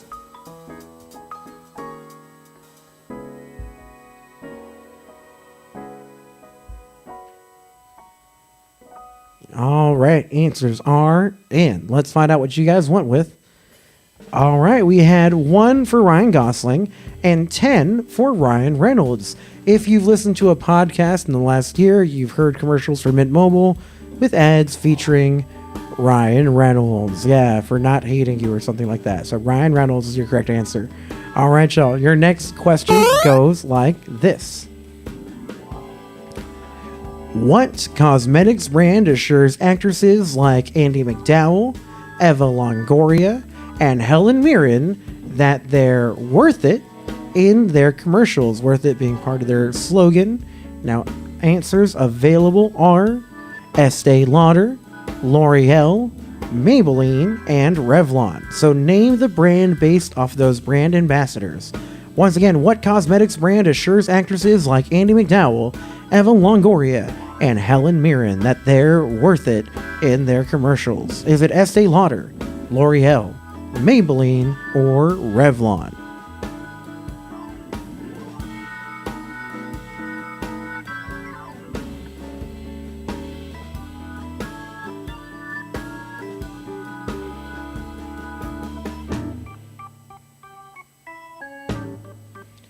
All right, answers are in. Let's see what you guys went with. All right, we got a big even split this time. We had 3 for Estee Lauder, 4 for L'Oreal, 2 for Maybelline, and 2 for Revlon. The correct answer, because you're worth it, it's L'Oreal. Yes, L'Oreal was your correct answer. All right. Your next question for this round. At age 20, singer Taylor Swift starred in a TV commercial for which of these NHL teams? Yeah, I bet you didn't know this about Taylor Swift. Let's see. Is it the Carolina Hurricanes, the Nashville Predators, the Philadelphia Flyers, or the Pittsburgh Penguins?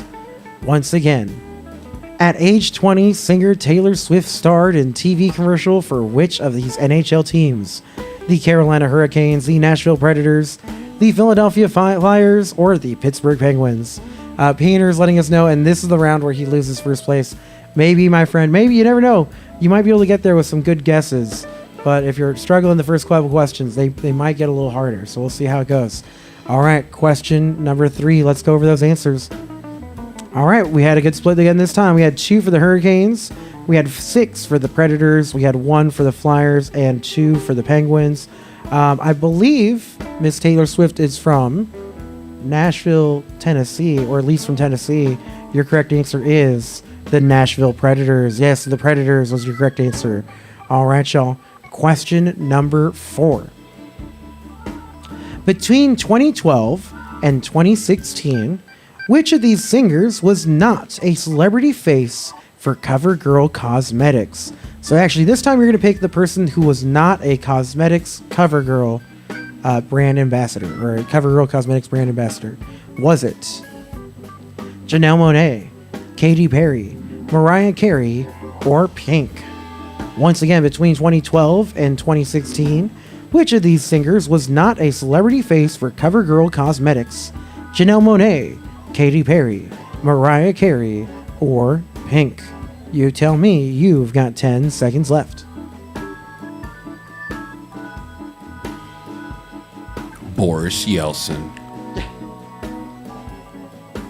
This time, because we're looking for somebody who's not a correct answer, I do believe Boris Yeltsin was never a CoverGirl's cosmetic brand ambassador, but he was not one of the answers available.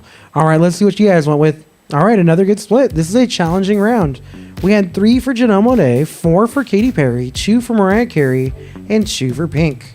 Your correct answer this time is Mariah Carey. Yes, Mariah Carey has never been a brand ambassador for CoverGirl. So this time, only 2 people getting it right. It is a challenging round. Let's find out after our next question how we're doing with this round. All right, question number 5. Star of The Bear, Jeremy Allen White stripped down to his skivvies to promote which underwear brand in 2024? All right, now which underwear brand did he promote? Underwear brand, hard to say. Answers available are Bombas, Calvin Klein, Under Armour, and Ralph Lauren. So once again, Star of The Bear, Jeremy Allen White stripped down to his skivvies to promote which underwear brand in 2024?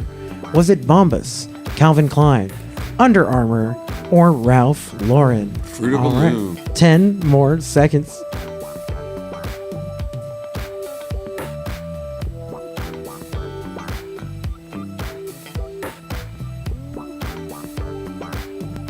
All right, y'all, let's check out your answers. There they are. All right, we had 10 answers, 91% for Calvin Klein, and 1 answer for Under Armour. Your correct answer was Calvin Klein. All right, Calvin Klein. It looks like most of us did have that one, so at least you got your points there. Let's find out where our standings are through 5 questions. All right. Now, this is harder for most, but Real John in first place with 418 points. Then we got Turbo in second with 262. Casserole in third with 228. We've got Anana joining us, 227 points in fourth place. Suburban Rain, Darren with 226 points. Guy Fu, 223 points. J-Dog. So most of us in this 200-point range. This has been a more challenging round for most of us, so we'll see if it continues to be that way. with our next 5 questions. But I do have another round of trivia that maybe you'll fare better at if this is not your round of trivia.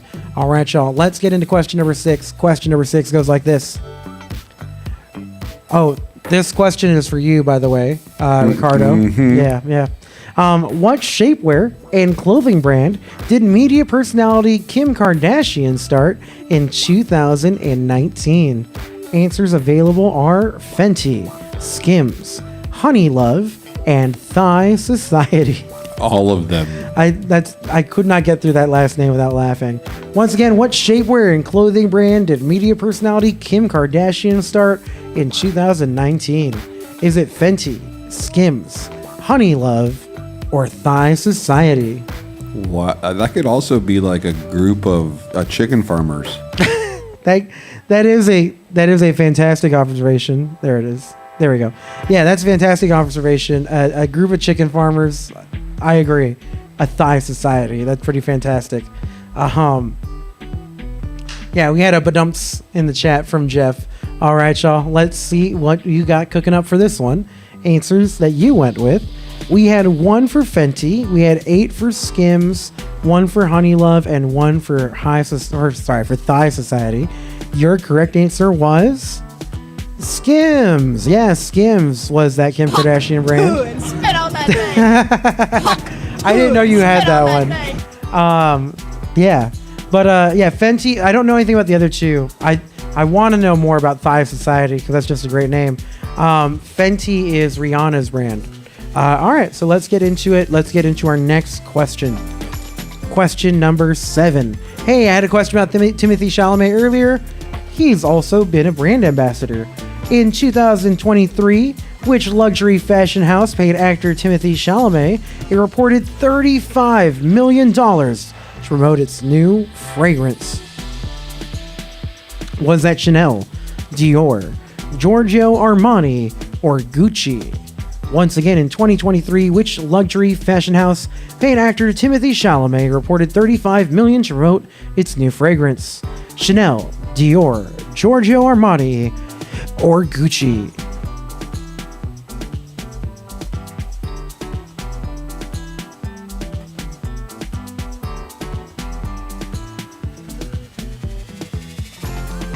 All right, your answers are in. Let's see what you went with. And yeah, this is the reference I was like, Black and White Desert selling you things. Answers that you guys went with. We had 2 for Chanel, 3 for Dior, 5 for Giorgio Armani, and 1 for Gucci. Your correct answer this time, it's Chanel. So yeah, Chanel. This is another challenging question. Yeah, oh, record scratch. I like that. So yeah, when we only get a couple people getting it right, this time just Jenny and Real John getting that one right. So it is going to be a hotly contested game. Let's continue. Question number 8. Supermodel Chrissy Teigen, that is how you pronounce her last name. Teigen. Most people say Teigen. She pronounces it Teigen. Supermodel Chrissy Teigen teamed up with this meal kit company, Blank, in 2018 to promote her new cookbook. So what meal kit company was it? Was it Blue Apron, Hello Fresh, Home Chef, or Purple Carrot? Once again, supermodel Chrissy Teigen teamed up with meal kit company Blank in 2018 to promote her new cookbook. Blue Apron, Hello Fresh, Home Chef, or Purple Carrots? Jeff is saying it's Teigen. Now, I have been told it's pronounced Teigen. Like, that's the way that she pronounces it. But I know most people know it as Teigen. I just am... Yeah, I'm counter that way, I guess. All right, y'all. Let's see what you guys went with. All right, we had 4 for Blue Apron. We had 6 for Hello Fresh. And 1 for Home Chef. None for Purple Carrots. Your correct answer this time, it's Blue Apron. Yes, Blue Apron.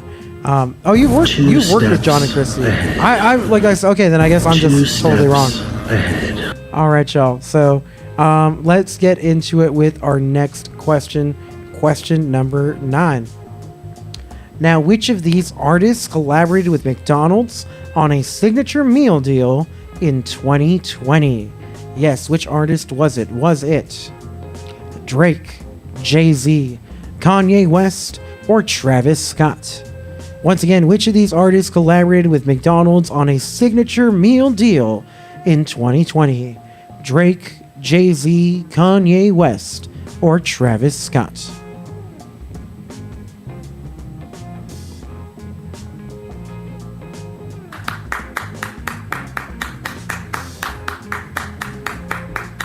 All right, answers are in. Let's see what you guys went with. All right, you had 1 each for Drake and Jay-Z with 9 for Travis Scott. Your correct answer was, yes, the Travis Scott meal. And Travis Scott was your correct answer that time. All right, 1 question left for this round. Let's find out what it is. After this, we're going to find out which one of you has the highest brand value. All right, question number 10. As of 2024, which of these celebrities has never commercially endorsed a product? Now, everyone up here has commercially endorsed at least one product, except for one of them. Which one of them is it? Answers available to you are Adele, Cher, Lady Gaga, and Madonna. So once again, as of 2024, which of these celebrities has never commercially endorsed a product? Is it Adele, Cher, Lady Gaga, or Madonna?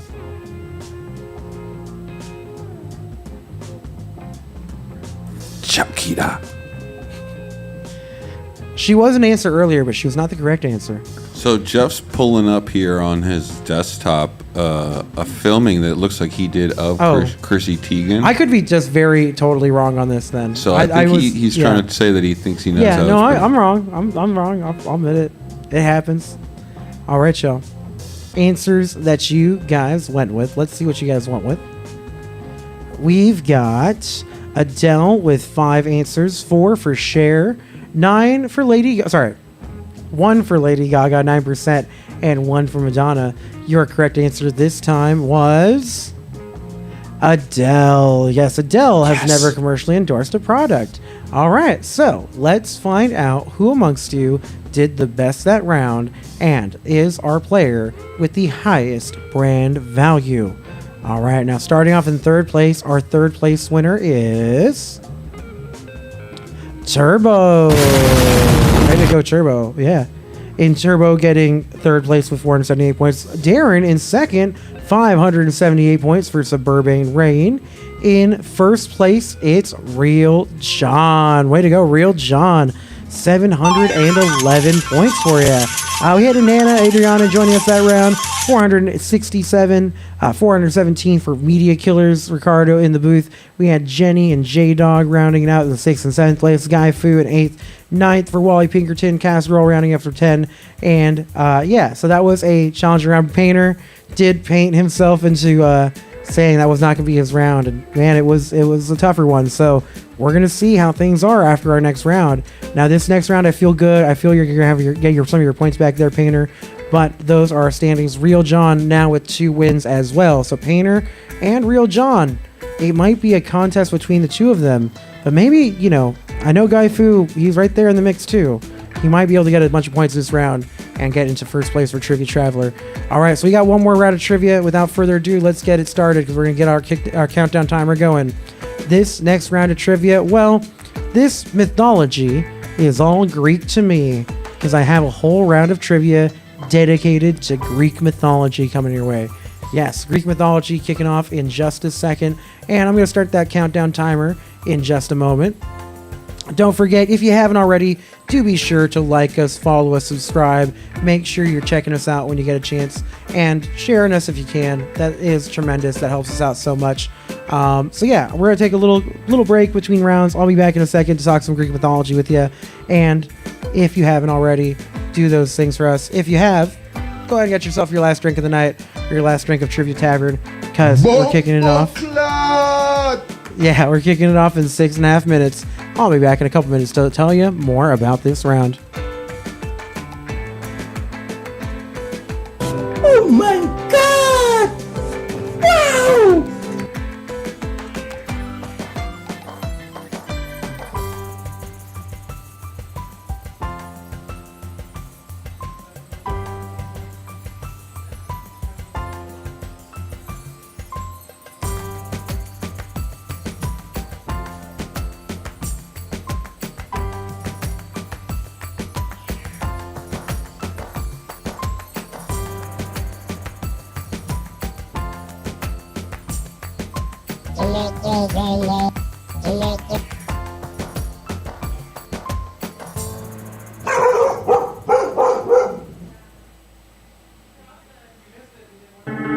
Tonight, Gotham's relying on one man to save us all.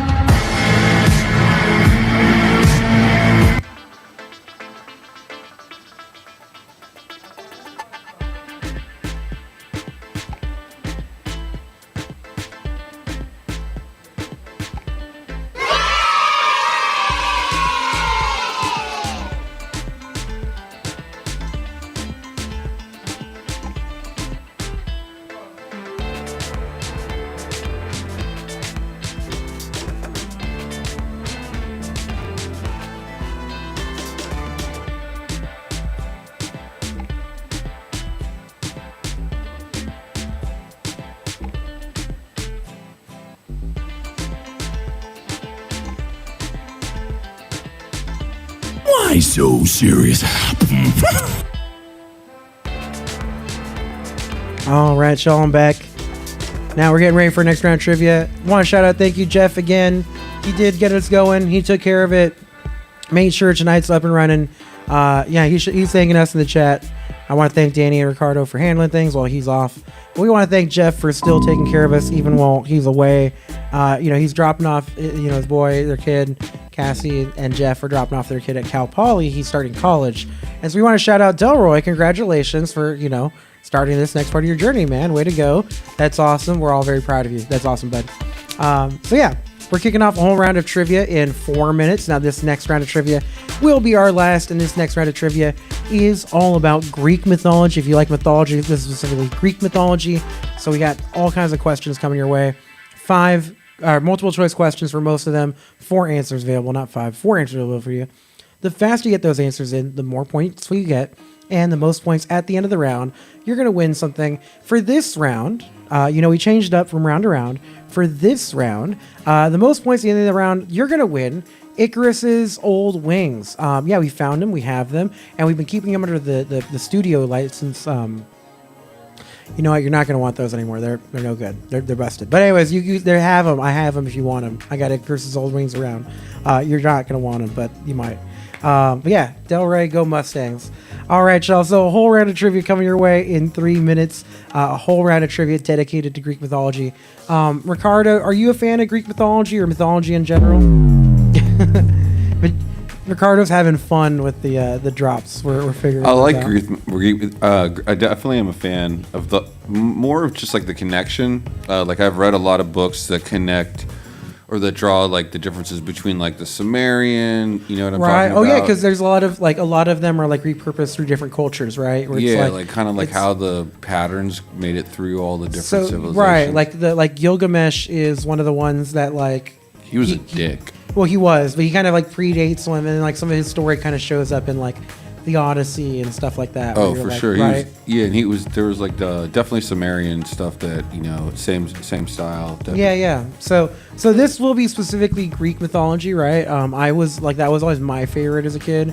I was fascinated by like the Ray Harryhausen movies, like Clash of the Titans, Jason and the Argonauts, stuff like that. For sure, the original Clash of the Titans, the special effects are amazing. Well, yeah, for their time, right? Like it's great. Like it's one of those like now it's like you don't think about it that much. It's like, oh, it's just clay monsters. Like, yeah, but you don't get it. Like there's a time where this was the height of special effects in a movie.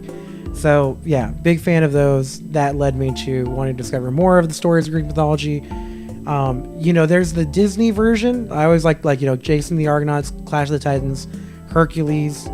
Those are like oh, these characters kind of still act under like our modern pretense versus like you read the ones like, man, one of these guys is a real dick. Yeah. Like a lot of them are real dicks. And you find out like, yeah, none of the gods are like cool. You don't really like any of them when you start to read the old. That's interesting. There's a new show on Netflix. Oh, do you know it? Is it Chaos? Yeah, with homeboy from Jurassic Park. It's supposed to be like they play all the gods or something. Yeah. Okay. So we will talk more about that in a second because I almost had a question about it in here. I don't want to reference it before we get to another question. I watched a couple episodes. It was okay. Yeah. So all kinds. Yeah, like there's a lot of great mythology based around a lot of great pieces of art and fiction and work based on Greek mythology, right? Like the God of War video games, where the original ones where they involve Greek mythology were freaking awesome. So if, for my gamers out there, the God of War series is one of my all-time favorites. Now they're doing the Norse mythology, but Hercules. I don't like Kevin Sorbo that much anymore, but the Hercules show was cool when it was on. Xena was chill. Cool. He's like non-offensive. He's not crazy or weird in the least. No. Yeah. Look at what Kevin Sorbo's up to these days. It's wild. All right, y'all. We got 5 seconds left before this trivia starts. Greek mythology coming your way. All about Greek mythology. First question coming your way. This one to declare the winner of Icarus's Old Wings. All right. Now, for this question, which Greek god fathered the divine hero Heracles, commonly known as Hercules in the Western world? All right, answers available to you are Zeus, Poseidon, Apollo, and Ares. So once again, which Greek god fathered the divine hero Heracles, commonly known as Hercules in the Western world? Zeus, Poseidon, Apollo, or Ares?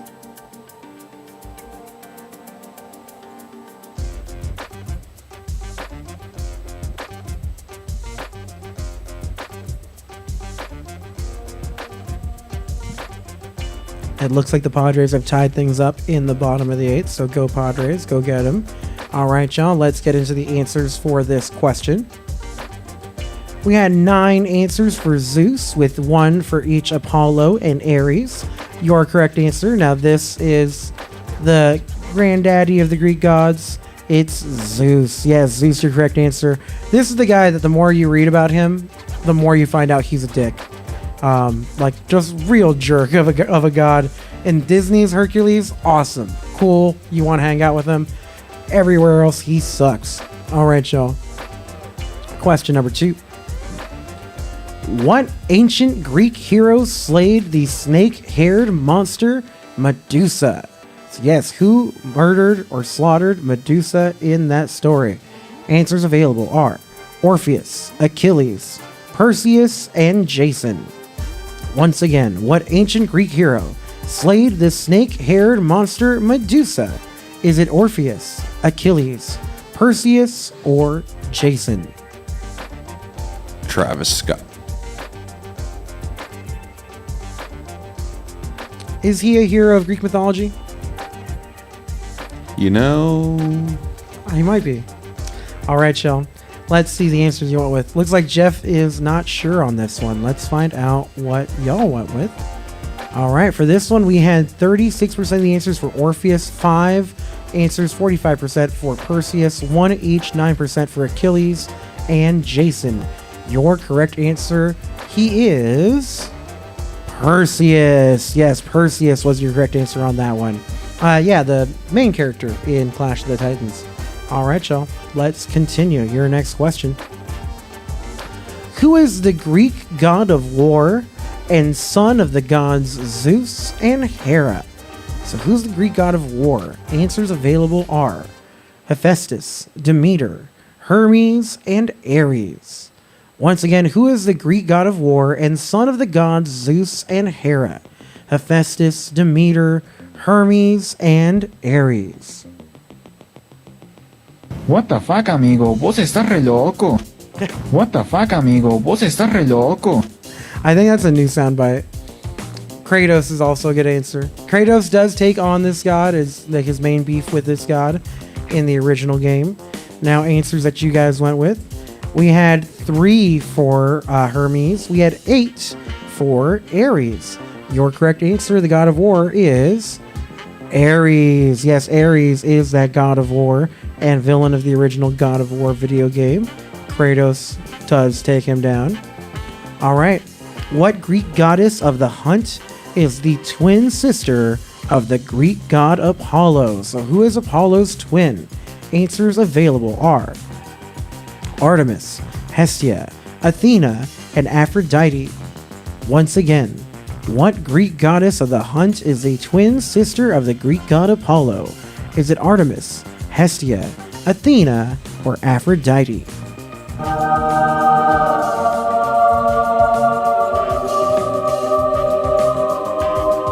That feels appropriate. I like that. All right, let's see the answers that you guys went with. All right, so we had an even split between Artemis and Athena. Your correct answer was Artemis. Artemis is the goddess of the hunt and twin sister of Apollo. All right, y'all. We're going to do one more and do our mid-round check-in. Let's see after question number 5. What many-headed beast does Heracles slay as the second of his 12 labors? All right, so what beast does he slay? Is it the Chimera, the Basilisk, the Hydra, or the Griffin? Once again, what many-headed beast does Heracles slay as the second of his 12 labors? The Chimera, the Basilisk, the Hydra, or the Griffin? You got a few seconds left to tell me.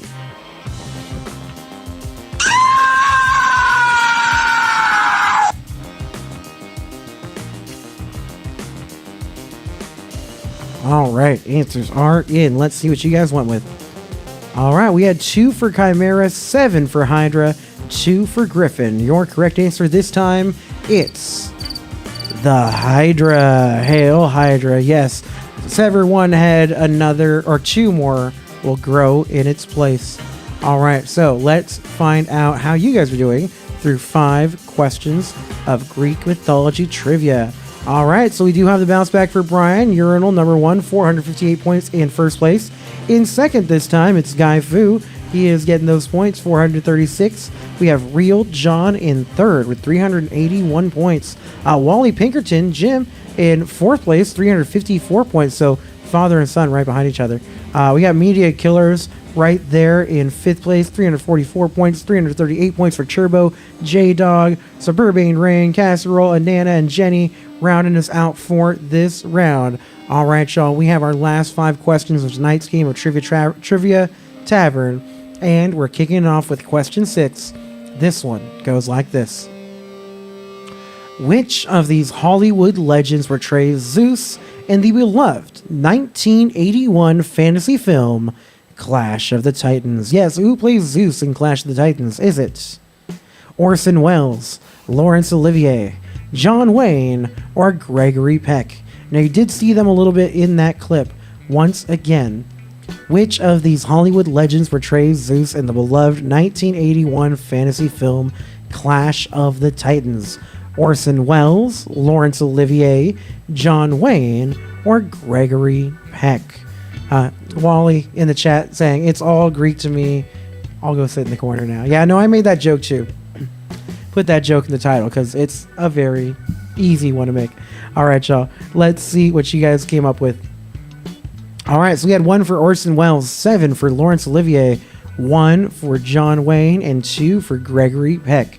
All right, Real John letting us know it's one of his favorite films. It's one of mine too, and it is Laurence Olivier. Laurence Olivier. So going back to that show Chaos that you were talking about, the next question to this was almost who plays Zeus in Chaos. So if we would have had the same conversation, Ricardo, you know, we almost let him know because it was the Jurassic Park guy. It's Jeff Goldblum. Yeah, but so it's okay. That question's not coming up. But yeah, I think I'm going to give that show a shot because it's about Greek mythology and Jeff Goldblum. Yeah, you know? Jeff Goldblum's hilarious. Yeah, he's always fun. All right, y'all. Question number 7. What tire company features the winged foot of a Greek messenger god, Hermes, in its logo? So what company uses that in their logo? Is it Bridgestone, Continental, Michelin, or Goodyear? Once again, what tire company features the winged foot of Greek messenger god Hermes in its logo? Bridgestone, Continental, Michelin, or Goodyear?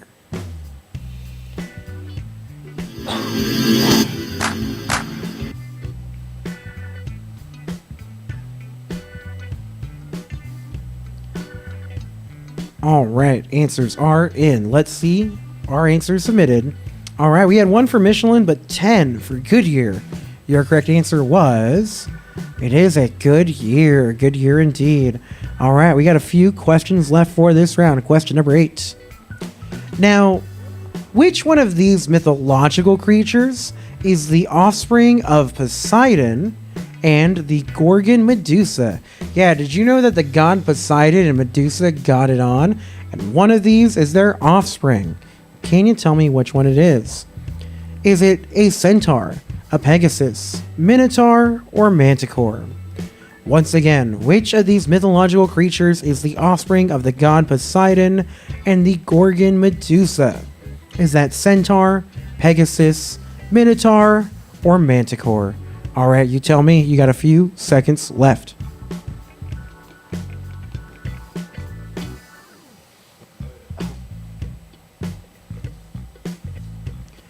All right, answers are in. Let's see what you guys went with. All right, 5 for Pegasus, 3 each for Minotaur and Manticore. Your correct answer, yes, the love child of Poseidon and Medusa is Pegasus. Pegasus, yeah, apparently they make a horse. You wouldn't think that from a god and a snake monster lady, but hey, I guess that's how it works. All right, question number 9. What ancient Greek king was cursed by the gods to repeatedly roll a boulder uphill for all eternity? All right, answers available are Lycus, Agamemnon, Hippolytus, or Sisyphus. Once again, what ancient Greek king was cursed by the gods to repeatedly roll a boulder uphill for all eternity? Lycus, Agamemnon, Hippolytus, and Sisyphus. Tell me which one of those Greek kings is cursed to push that boulder.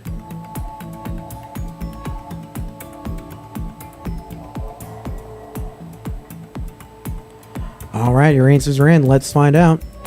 For this one, good split. We had 1 for Lycus, 2 for Agamemnon, 3 for Hippolytus, and 5 for Sisyphus. The absurdist believes that he found joy in doing this. I don't believe it's true. Your correct answer was... Oh, there we go. Your correct answer was Sisyphus. Sisyphus is condemned to push that boulder. All right, last question of the game, last question of the round. After this, we'll declare our winner and our trivia traveler. What Greek god of the wild and music is depicted with the hindquarters, legs, and horns of a goat? Now, that's also the depiction. Now, here's the thing. This is not multiple choice. I want you to name the god. So, for this question, I'm going to open it and you're going to type in an answer. So, your answers are now open. What Greek god of the wild and music is depicted with the hindquarters, legs, and horns of a goat? And that is that god depicted in the picture. So tell me what the name of that god is. You have to type it out. Hit submit. You've got a little more than 15 seconds.